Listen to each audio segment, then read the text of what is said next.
Is Stunt Pilot a good coaster? Where does it rank? And my total thoughts on Stunt Pilot. Let's get into today's video. Just to note, my first ever ride on Stunt Pilot was a rain ride. So at that time, I didn't have a good understanding. But 141 rides later, I think I have one of the best understandings out of anyone I know of how this ride runs, what you could expect from this, and a full review of it. Of course, everyone has their own opinion, so when you ride this coaster, or if you do, you probably will have a different opinion. The comfort collars on Sun Pilot aren't the worst restraints. They're definitely not even close to the best. With a ridden Velocicoaster, this coaster, or Sun Pilot, would be so much better with restraints like the Intamin ones found on the Intamin Hot Racers. So, the best thing about restraints in this situation is it does give more guests the opportunity to ride because they feel more safe with something over their shoulders. But the biggest thing I don't get is, well, Velocicoaster is a much crazier ride, and that doesn't use over the shoulder restraints, and people love that ride. So, the layout consists of going up a chain lift, of course, and then you'll drop into your pre-drop, which actually gives a kind of wild mouse feeling, in my opinion, but less aggressive than wild mouses. Then you'll go down a almost 90-degree drop. I believe it is a 80 to 85-degree drop. I have heard that it's an 87, but it just doesn't look as much as an 87-degree drop. Don't hate on this drop though, because that is one of the craziest first drops I've experienced on a coaster, which is saying not much, of course, because I've not gone to as much theme parks as some coaster enthusiasts, but I will say that drop is insane. I did almost like it better than Makos at SeaWorld.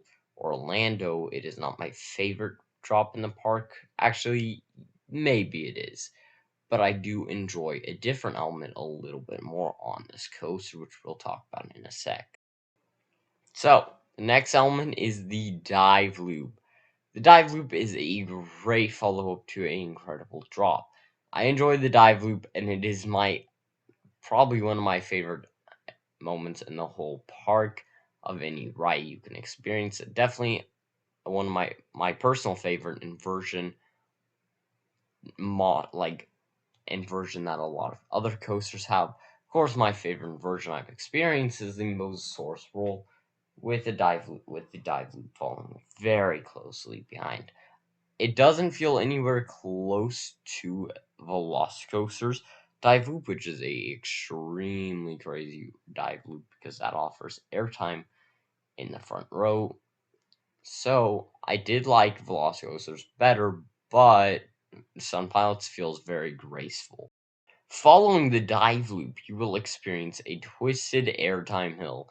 This is the craziest element on this entire ride, and my favorite airtime moment in the whole park. This is the definition of ejector. If you've ever heard anything about this element on RMC Raptors, you've probably heard this element is demonic. It is in my top 10 the most demonic elements, and for good reason. In the back, this thing shouldn't be a coaster element. Yeah, I actually think it is too crazy as an airtime hill.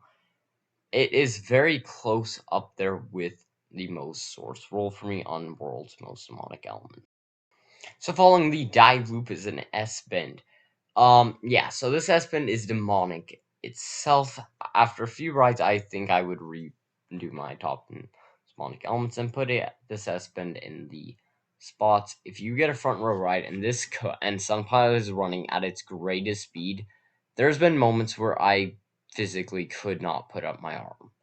Filming this POV actually that I'm showing on screen, I basically couldn't keep my arms up, and if I wasn't holding on to the front of the car, the POV would have turned out really bad because of the forces of this coaster's. Time for my least favorite part of this ride, actually, and it is this ejector hill.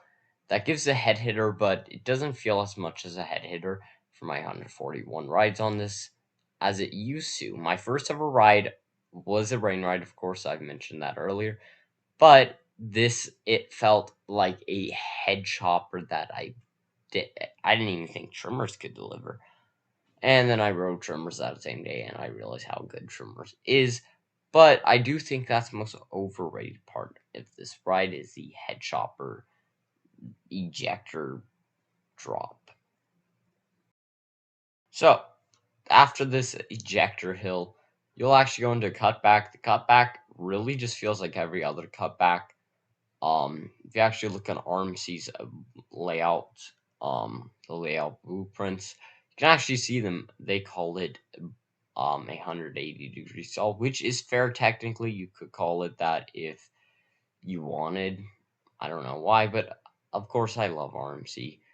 But that's just something that I wanted to note. The cutback is a weird feeling element, and I do think cutbacks are overrated, but I just love this cutback. So then you'll actually go into a 0G roll. I did have to start from the beginning of STUNT PILOT just for this video's sake. But this corkscrew, will actually go into a barn. Now, this corkscrew is weird because it does feel more like a 0G roll, in my opinion, but I'm gonna trust manufacturer on this one and RCDB. And it is shaped kind of like a 0G roll, but from my experience on 0G rolls, I actually do kind of like this corkscrew better than most 0G rolls, except Kraken. Yeah, that needs its own video. Kraken is one of the craziest coasters. But back to STUNT PILOT 0G roll. I mean corkscrew. I am so sorry, I'm stuck on the 0G roll part. But this corkscrew is a very fun element. With the only competition in the park of STUNT PILOT's corkscrew being corkscrew, it doesn't have that much competition. That's a conversation for a different video, though. STUNT PILOT is a thrilling. STUNT PILOT's 0G roll is the whippiest part of the ride, in my opinion. Except, well, whippiest inversion, and it actually the corkscrew transitions so well into the quick overbank turn. I don't know what you call it, but I think it's an overbank turn. But it's actually really fun in transition, and it is one of the smoothest transitions I've ever seen on experience on a coaster. So in all, STUNT PILOT is a great coaster, and it actually is one of my personal favorites. I do believe it is second best in the park, or first. I'm still considering putting it at first because this doesn't have much competition, but it is definitely a well worthy of being in my top 10. I have it at number 8. I don't think it's the best coaster in the world, of course, but how insane these coasters are is the biggest reason I think it's one of the greatest coasters on Earth. And I doubt it will be in my top 10 for much longer, but I'm happy to say I love STUNT PILOT. It gets a 7.5 out of 10. And I believe that it's the main point. It's one of the best themed RMC Raptors. I don't care what anyone says. STUNT PILOT is an incredible coaster that's extremely underrated. Hey guys, it's Ghost World. Please subscribe, check out these cool videos that are seen on the screen, and like this video. And if you would like to be kept updated on all things around the world for coasters, including countries like Australia, America, Austria, and more, then please